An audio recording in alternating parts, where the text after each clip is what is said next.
Bien bonsoir, il est 19h heure du Caire, c'est l'heure d'une nouvelle édition de Direct. Merci d'être en notre compagnie de 19h à 20h. Nous allons voir ensemble l'actualité et actualité avec nos invités. Le sujet de ce soir, c'est en marge bien sûr des sommets économiques qui se sont passés à Davos, qui se passe actuellement en Éthiopie. Mes collègues prendront soin de vous évoquer la relation entre l'Égypte et l'Afrique ou l'Égypte et l'Éthiopie. Moi, j'ai préféré vous parler d'un autre sujet d'actualité d'ailleurs, puisqu'il correspond au thème du Salon du Livre international du Caire, la réforme du discours religieux, du discours de l'islam. Je vais vous en donner des détails plus tard, bien sûr, quand on aura nos invités. Mais je vais commencer avec nos actualités. Tout d'abord, ce crash malheureux dans F-16 grec qui a fait 10 morts en Espagne. Des experts tentaient aujourd'hui d'établir les causes de l'accident d'un avion de combat F-16 grec qui a tué 8 Français et 2 Grecs en s'écrasant au décollage et sur d'autres appareils lors d'un enregistrement sur une base militaire du sud-est de l'Espagne. Les commentaires de Njihan Nabil.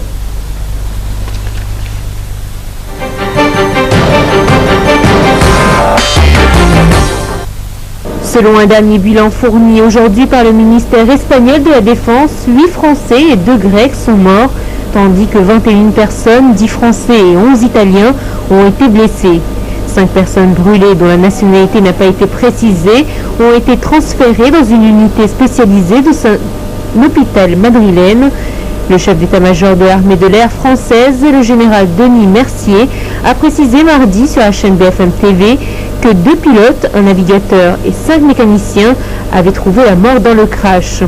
L'accident s'est produit en plein entraînement dans ce centre de formation de pilotes d'élite de 10 nationalités où est mis en œuvre le Training Leadership Programme de l'OTAN, une formation les plus réputées et les plus exigeantes du monde, selon un article publié par le site du ministère de la Défense en France. Quelques 750 pilotes et personnels de soutien logistique étaient réunis pour une session qui avait démarré le 19 janvier selon une source du ministère de la Défense. Pendant la session, ils devaient effectuer des manœuvres conjointes en vue d'être en mesure d'opérer de manière coordonnée sur des théâtres d'opération en surmontant différentes techniques de culture et de langue. À 15h16, très précisément, le F-16 des forces aériennes grecques a décollé et très rapidement il a enregistré une perte de puissance, virant légèrement sur sa droite avant de percuter plusieurs autres avions de chasse. Le choc a entraîné un violent incendie et dégagé une colonne de fumée noire visible de loin. 2 AMX italiens, 2 Alpha Jet français, un Mirage 2000 français ont été touchés. La base de Los Llanos accueille le TLP depuis 2009. Une commission d'enquête technique des accidents d'aéronefs militaires est chargée de clarifier les aspects techniques de l'accident, au sujet duquel il faudra déterminer s'il est lié à une erreur humaine, une défaillance technique ou enchaînement des deux, a précisé une source au ministère de la Défense.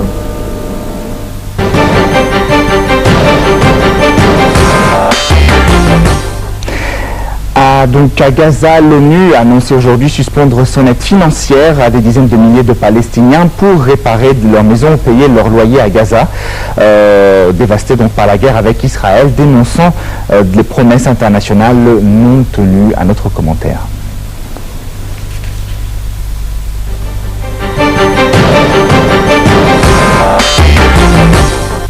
5,4 milliards de dollars avaient été promis en octobre à la conférence du Caire pour la reconstruction du territoire après la guerre de juillet-août 2014 et aucune de cette aide n'est pour ainsi dire arrivée à Gaza. C'est douloureux et inacceptable, a dit dans un communiqué Robert Turner, directeur à Gaza de l'UNRWA, agence pour l'aide aux réfugiés de Palestine. L'agence lance un appel urgent à la levée de 5 millions de dollars pour ce seul premier trimestre. Elle met en garde contre le risque de déstabilisation de la petite enclave durement frappée par la pauvreté et le chômage et contrôlée par le Hamas. Plus de 96 000 maisons ont été endommagées ou détruites au cours de la guerre entre troupes israéliennes et combattants palestiniens, rappelle l'UNRWA. Il faudrait 720 millions de dollars pour répondre aux besoins, ajoute-t-elle, mais à cette heure, l'UNRWA n'a reçu que 135 millions. Une partie de cet argent alloué à la reconstruction des maisons entièrement détruites est encore disponible. En revanche, l'argent dédié à réparer les maisons ou à aider les Gazaouis à payer un loyer quand ils n'ont plus de toit est lui épuisé, dit l'agence. Des milliers de familles continuent à souffrir du manque d'abri malgré la rigueur de l'hiver, souligne M. Turner. Les gens dorment littéralement dans les décombres, des enfants sont morts d'hypothermie, dit-il, alors que le ministre de la Santé à Gaza a recensé la mort d'au moins 3 bébés lors de la vague de froid qui s'est abattue début janvier sur le Proche-Orient. Environ 12 000 personnes continuent à vivre dans des écoles de l'UNRWA. L'agence s'inquiète que les Palestiniens déplacés n'affluent à nouveau vers ces refuges si elle ne peut plus les aider à payer un loyer. Les 50 jours de la guerre ont tué près de 2200 Palestiniens, majoritairement des civils, et 73 Israéliens pour la plupart des soldats. Ils ont détruit des pans entiers du territoire enclavé entre Israël, l'Égypte et la Méditerranée. La reconstruction se fait attendre. La bande de Gaza reste soumise à un strict blocus israélien.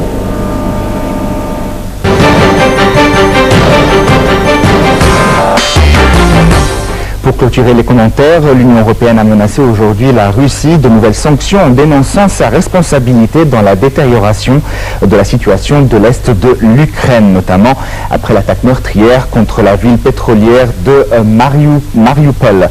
Une attaque à la roquette des séparatistes pro-russes sur cette ville a fait 30 morts samedi. Mariupol plutôt.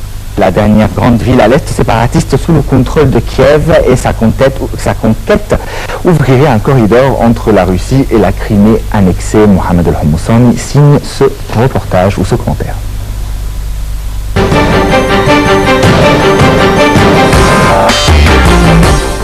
Dans un communiqué, les chefs d'État du gouvernement européen demandent à leurs ministres des Affaires étrangères qui se réuniront jeudi à Bruxelles d'évaluer la situation et d'envisager toute action appropriée, en particulier de nouvelles sanctions. Dans cette rare prise de position commune, les dirigeants des 28 ont ajouté qu'ils se saisiront de la question lors de leur prochain sommet le 12 février. Dans cette rare prise de position commune, les dirigeants des 28 ont ajouté qu'ils se saisiront de la question lors de leur prochain sommet le 12 février. Les dirigeants de l'Union européenne ont cependant appelé instamment la Russie à condamner les actions des séparatistes et à mettre en œuvre les accords de paix de Minsk. Ils expriment leurs préoccupations concernant la détérioration de la situation sécuritaire et humanitaire dans l'est de l'Ukraine et condamnent la mort de civils dans des bombardements aveugles de la ville de Mariupol. Une attaque à la roquette des séparatistes pro-russes sur cette ville a fait 30 morts samedi. Mariupol est la dernière grande ville de l'Est séparatiste sous contrôle de Kiev et sa conquête ouvrirait un corridor entre la Russie et la Crimée annexée. Les rebelles ont lancé une nouvelle offensive ces derniers jours, s'emparant notamment le 22 janvier de l'aéroport de Donetsk.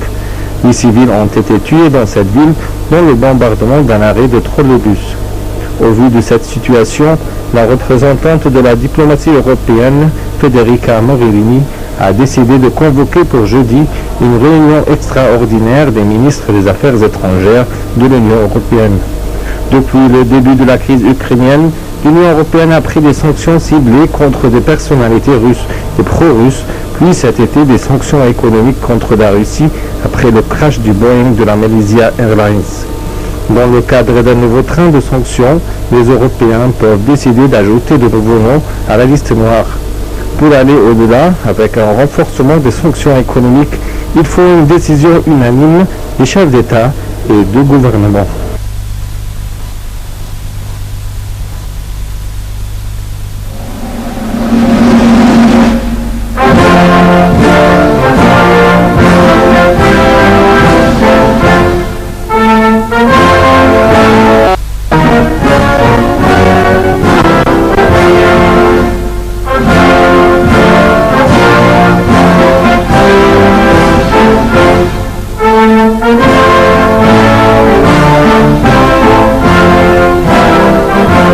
بأجيال قوية أحقق أمانيكي بإيدي أبنيكي أجتهد لأعطيكي أخضر أراضيكي محلاها عشق الخلال